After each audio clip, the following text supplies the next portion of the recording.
Hello, friends, and welcome to Figure Study, where, just in case anyone else has noticed, I will confirm we are back to the old setup. The new setup that I was using, the lighting just didn't sit quite right with me, so back to the old ways. And we are back to the old ways with Studio Series Dropkick, specifically the good one. I'm kidding. I don't necessarily think that Helicopter Dropkick is bad. It's just that it didn't really do it for me. It didn't look quite right, and I wasn't really a fan of the transformation from what I saw. I never actually owned Helicopter Dropkick. I want to make that clear, but I own this Dropkick, and this Dropkick is freaking awesome. And once again, this is one of those rare cases where I actually have a frame of reference because I have seen the Bumblebee movie, so I can actually, to a degree, comment on whether or not things look right or whether they're how I remember them, the character, that kind of thing. So yeah, it's weird, I know, but we'll get through this together. Anyway, Dropkick. Yes, Dropkick is really cool. This card does that thing that I hate, and I won't carry on about it too much, but just real quick, completely translucent, not even tinted windows, and you can see a bunch of unsightly robot junk on the inside, and that's just terrible. I hate it. I hate it, I hate it, I hate it, and I don't know why Hasbro and Takara keep doing this. Just tint it or something. Like, it could still be translucent, but this is ridiculous. But anyway, I said I wasn't going to rant. I'm cutting myself off. Aside from this nonsense and what's going on with the wheels here, specifically the rims, where the back tires are solid black and you have the molded hubcaps, the front tires are black with a little bit of the hubcaps, but then you've got this blue peg clip thing shining through there. I'm not a fan of that. I really wish that that was black. Once I'm done with this video, I will be at some point doing some custom work on Dropkick here because like I said, I really like this figure, so I want to try and paint it up so that the details are a little bit more movie accurate. So I'm going to be looking up whether or not the rims need any kind of paint or not. They may not, but even if they don't, I'm going to do something so that that's black, because I hate, well, not hate, but I do not like how that is. It would bother me less if the blue was here as well, or if the black was here. Like it just, I don't like that non-uniformity with the tires. But anyway, the car itself does look pretty darn good. It's a muscle car in the same vein as Shatter's initial vehicle mode in the movie. Unfortunately, I don't have Studio Series Shatter at the moment. She was sold off as the initial part of the Great Selening, and I regret it because now I've got Car Dropkick, and those two would be fantastic together. So I need to get Shatter again, but that's a similar overly kitted out muscle car thing. I mean, what they did detail here is worthwhile, like the silver and black in the front there, and the bumper, the silver for the engine. It does look good, and it's got some nice detailing to it. And it's not that I don't think that there isn't paint on this, because there totally is. Like, this whole door is clear plastic, and they actually painted it black and blue, and did the tampograph on the side there, as well as the little skull decal on the side there. They painted the rear taillights, 2 different colors no less. They did a really good job with the paint on the vehicle mode, with, little details here and there that could probably be done, and I'll probably do myself, but it looks great. I like the colors. I'm not a car guy, but I like the design overall. It's one of those things that's just neat. It looks good. And I think they painted just enough in the car so that it doesn't feel like it desperately needs paint, because some of the Studio Series figures have had that going on. Lately, they've actually been really good about that, but there have been a few in the past that I've seen or had that it's kind of like, yeah, this needs way more paint. I mean, as I said, I will be painting this more myself, but I don't feel like it desperately needs it. Like, if it weren't for my own desires to do some custom work on this guy just because I really like him, I'd be content with this as is.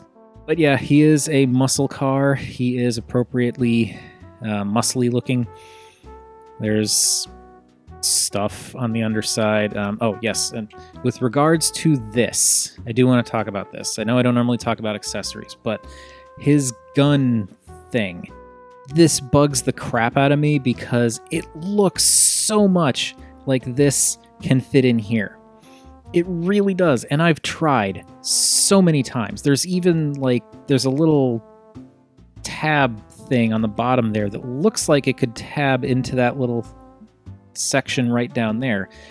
And the way this is shaped and the way it flares out, it totally looks like this can fit in there, but it can't. And what bugs me about it is it can't by such a small margin. It's so close to being able to fit.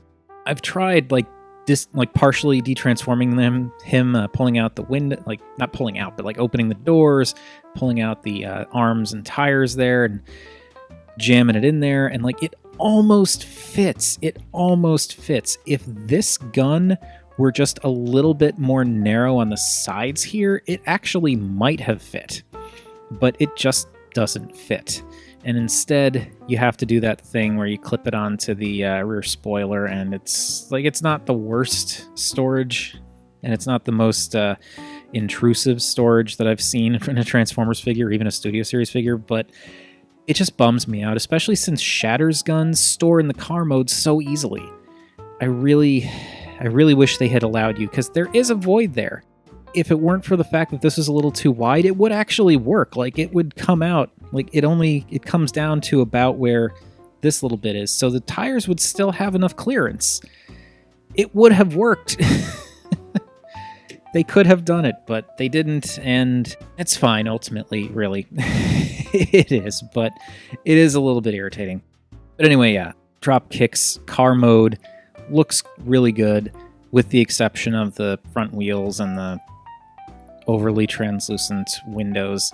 But I do appreciate the fact that while it's unsightly translucent plastic that just shows off non-hidden robot junk on the inside, I do appreciate the fact that all of the windows are like that. It's not just like they only did the front and a couple of the side windows. It's all the way around.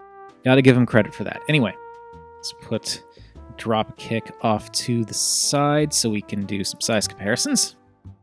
Here he is with a more standard deluxe, and yes, I know, everyone loves to bellyache about how small the deluxes have gotten in the Studio Series, and yes, I know, but it is what it is. They're doing it for scale.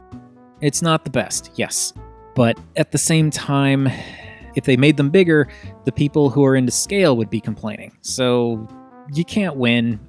You really can't.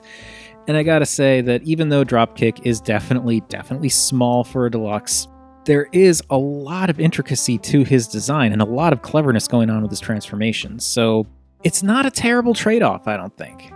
I'm not saying I wouldn't be happy if they made the deluxes bigger, but that's where we're at.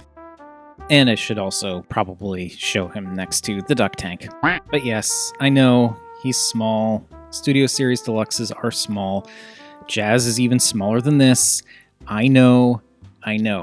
But really, I feel like while they are smaller, they're still doing some really impressive stuff with these deluxes. So I can't complain too much. Granted, I don't have that many Studio Series deluxes, but still, I actively avoided Bumblebee. I feel like that might have colored my opinion a bit. Anyway, let's transform this guy.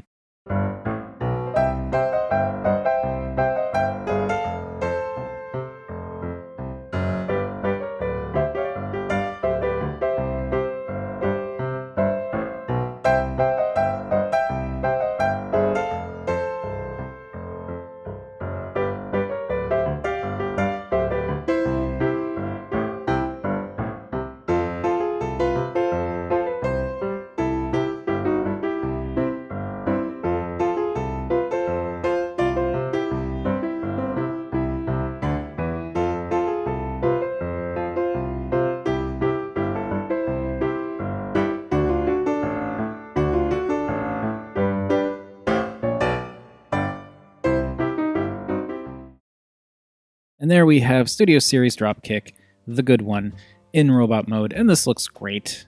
It looks absolutely great. The robot mode does seem a little bit more sparse in terms of paint and deco than the car mode did. I mean, there is paint here, like in the bicep areas. Obviously, you still have the grill. You have some detailing for the face and like along the center of the chest there, the forearms, a little bit in the shins there, and the tops of the feet, kind of. Yeah, it's a little sparse. Still looks great. Still love it, but it does admittedly look a little sparse. But this is still fantastic, and this looks so much better to me than the helicopter dropkick that we had before. Not just because he's got more meat on his bones, but the design is just better. He's not as stretched out and skinny looking. I really, really like the way that everything shifts around, and I particularly think it's pretty cool how he's got the tires in his shoulders, but then he also has the tires on his forearms. It's kind of cool how it's all just right up there in the upper body. He doesn't follow that typical thing that a lot of four-wheeled Transformers do in robot mode, where it's like wheels are in the arms and in the legs somewhere. Instead, it's like everything's just up in the arms. It's cool. It's different in a way. I mean, he still does the hood chest thing, but you know what I mean. It's cool. They do cheat a little bit. You can kind of see down here, it looks like this is supposed to be the rear tail lights, and those are, of course, tucked away in his backpack, which actually isn't a terrible backpack either. But, you know, movie toys, they have to cheat sometimes. Really, the only thing, aside from the fact that it could use a little bit more paint detailing, the only thing that really kind of bums me out about the robot mode is this somewhat awkward chest gap here. Like, I know you can kind of, like, you can push it down a bit, and that kind of works, but I also kind of prefer having it, like, having this bit flush with the hood there. So, yeah, I don't know. It can work like that, but it doesn't feel like that's where it's supposed to sit. And that gap is a little bit unsightly. It's not terrible. It's not, you know, something that I'm fixated on or anything like that, but it's just sometimes I'll be looking at the figure in robot mode and I angle it up and it's just like, oh, yeah, there's a hole right there. And it doesn't go down any further. It's in that position. In terms of like joints and stuff, I just want to say real quick, because I know I don't normally talk about joints. There are a couple of joints on my Dropkick. It may be different for other ones, but on the one that I have, he has his thigh swivels are a little bit like this one. You can see is fine. It does turn. There's actually, in addition to the ball joint, there's also a mushroom peg there, and that does turn just fine. You can see it kind of, there you go. You can see it turning there. This one is no. Like if I turn it, you really have to put some force on. Like not, you know, terrible I'm gonna break it force, but like it just kind of bums me out that mushroom peg is tight enough that I'm feeling like I'm gonna have to go in there with some shock oil, which if you want to know how to do that, you can check that out. Same thing with the shoulders here. These shoulder joints are, like you can see when I try to push it down, it's actually moving this as opposed to just going down on its own. And if I try to pull it back, like it does not want to move. Again, it is movable. I don't necessarily think that I'm in danger of breaking the figure by moving it, but it's tighter than I would like. And due to the way that Dropkick transforms, that can be problematic when putting him back into his car mode, because you need these arms to be lined up in a fairly particular way in order for everything to kind of go along the contours of the sides of the bottom of the car. And with the thighs too, like you need these to be in kind of a certain position in order for everything to line up, and it just makes things more difficult. Not impossible by any means. It's just a little bit of an unnecessary challenge to the transformation. But okay, so that's enough of that. With all that out of the way, Dropkick does look utterly fantastic. And that's one of the things I really liked about the Bumblebee movie designs. And people have said this in the past because that movie's been out for a while, and I completely agree that I just love the fact that all of the robots are distinct. They have very distinct silhouettes, they have very distinct color palettes, they have very distinct color patterns. You can look at any robots from the Bumblebee movie and you can tell that they're individual characters with the exception of the Seekers. But that's always the case with the Seekers. But I really, really like how even though Dropkick and Shatter both have very similar looking vehicle modes, well, car modes when they initially land on Earth, they still look incredibly distinct in their robot modes. And that's what this is. This is incredibly distinct. It's a movie bot, but it's a movie bot that does kind of pull off the vaguely G1 feel, and like just the distribution is great. Like, yeah, as I said, there's not a ton of paint here, really, but the way that the colors are separated is fantastic. This is something that is usually a bigger problem with other figures in the past that I've dealt with, where it's like the lack of paint becomes so much more noticeable when you don't have good color distribution. But here, it gets broken up so nicely throughout the entire figure that I feel like they can kind of get away with the sparser paint apps that they put in the robot mode. I mean, I'm going to be adding more myself, as I said, and there are parts of this guy, particularly the thighs, that do feel like they could have used more paint. But overall, the breakup is great, the detailing is great, and this figure is great. He looks... I keep saying great, I'm sorry. I love the silhouette on this guy. I love how just having him stand there, he looks like he's ready to destroy something, because, I mean, it's Dropkick, I'm sure he is. It's so fantastic. I really, really like this figure, and with the only caveat being like the irritation that I have with trying to get things to line up during the transformation, this figure's probably my favorite Studio Series figure that I have so far. Definitely my favorite Studio Series Deluxe. And, I mean, I used to have Jazz. I want to get Jazz again, because Jazz was actually really fun. I really liked Studio Series Jazz. Kind of wish I didn't get rid of him, but I did, and I can't take it back. But I can try and get another one at some point. But anyway, yeah, he's great. I will say before we go into all the details and whatnot, I did a little bit of minor modification on Dropkick here. You can see how this tab on this door is kind of obvious versus this one where you can't really tell that it's there. That's because when I was trying to transform this guy into his car mode for this video, I got so frustrated with this door not pegging in properly. Like, this one would peg in just fine, but they have to peg in two places.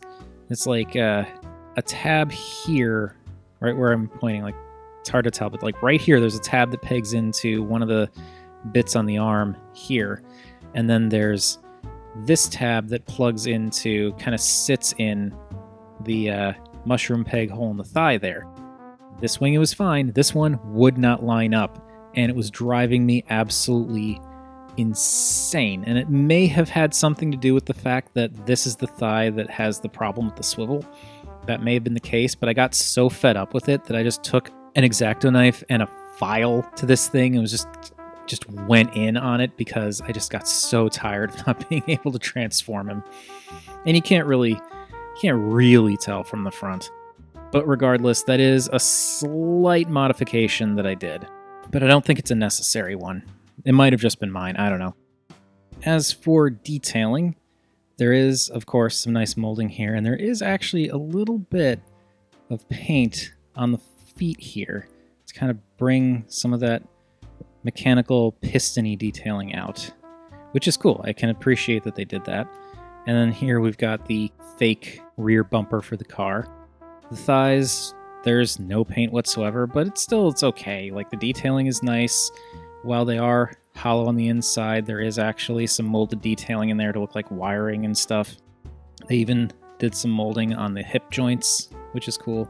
There's a lot of nice molded detailing in the midsection, which is hard to see because it's all solid black plastic, but still nicely molded. And if I can nudge these arms out of the way, even on the inside here, they did some molding, which is cool.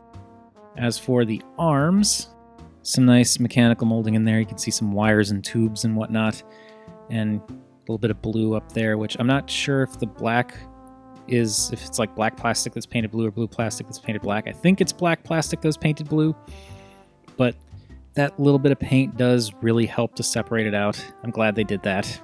And a little bit of that silver on the forearm, which brings out that detail, but it's kind of like a solid blank color that could do with a little bit more to separate it out, but it's fine. And then in the chest, there's also some nice kind of mechanical wiring and tubing and whatnot molded in there. And that strip leads all the way up to the head, and that is a Dropkick looking head. That's the one thing that disappointed me about Shatter, is the fact that I don't think Shatter's head sculpt was bad, but I did find it disappointing that Shatter's head was like, her battle mask was down. I don't know why they didn't give Shatter the regular unmasked face, because that's how we always saw her.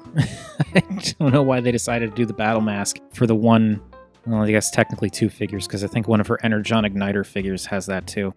But anyway, Dropkick does look great. And as I said, the backpack is actually not all that intrusive. It's this flap here, but it folds up against the back pretty nicely. It doesn't stand out too bad. Oh, and there's some nice mechanical molding on the insides of the doors there too. So yes, car Dropkick is quite awesome. I really, really like this guy. As for size comparisons, you can see he is shorter than a typical deluxe, but not by a whole lot. Yeah, he's about a head shorter, but it's not as big a discrepancy as, say, Studio Series Jazz was. And I mean, yeah, Downshift is taller, but I feel like Dropkick is really rocking the proportions and that kind of in-between movie and G1 design aesthetic. And because this is a Studio Series video, I want to try to get Dropkick in here with some other Studio Series figures. In this instance, we've got some Voyager-sized Decepticons. Realistically speaking, Starscream should probably be way bigger in comparison to Dropkick here, but I'll allow it, because, you know, I am the authority on these matters. Here he is with Studio Series Ironhide and the Bumblebee movie Studio Series Prime. Getting Ironhide out of the way real quick, we can do a little bit more of a direct side-by-side with Prime and Dropkick here, and this totally works for me, both in terms of aesthetic and scale, and I keep bumping the camera, and I'm getting on my own nerves. Yes, this works. Just because, in case anyone was curious, here he is with the movie anniversary version of Soundwave based on the Human Alliance mold. And just for the absolute heck of it, here's Dropkick with a sort of movie masterpiece analog-ish DX9 Lahire, or Hot Rod. Dipping back into Studio Series again, here he is with Jetfire. And that also works. I feel like he could probably stand to be a little smaller, he could probably stand to be a little bigger, but it still works. And lastly, here is Robot Dropkick with the Duck Tank. And I do believe that is going to do it for Studio Series Dropkick, the good one. And as I said, I love this figure. This figure is great. Probably my favorite out of the entire it's my favorite Studio Series Deluxe, definitely. It might actually be my favorite Studio Series figure. Hard to say for sure, because there have been some extremely good ones. Dropkick, definitely among them. Car Dropkick, definitely among them. As I said, not really feeling the helicopter version Dropkick, but yeah, this guy is great. He is fun. He expands surprisingly well. The transformation is interesting. It does some actually pretty unique things. The design is just neat. And as I said, like, yeah, he could definitely use a little bit more paint here and there, but they did a really good job with the color distribution, so it doesn't really feel like he desperately needs it. But that's enough about what I think of this version of Studio Series Dropkick. What do you all think? Are you in the car Dropkick camp or in the helicopter Dropkick camp, or do you just not care? Do you like them both? Are there any upcoming Studio Series figures that you're definitely looking forward to? As of this recording, we are still waiting on the rest of the Constructicons. I believe Long Haul and Hightower were the most recent ones to come out. I am wondering if they're going to do a Studio Series Shatter in her jet mode, since they did a helicopter Dropkick. And are there any other characters or figures that have not been announced for Studio Series that you would like to see? So I would not be opposed to a Studio Series rendition of Hound. I would also totally be down for more Studio Series Dinobots, really. Whatever your thoughts, feel free to chime in down below. I always enjoy hearing from you all. And while you're at it, also feel free to like, subscribe, or if you're feeling generous, you could buy me a coffee. Any of those things would make me a happy Rob. And remember, art is more than meets the eye.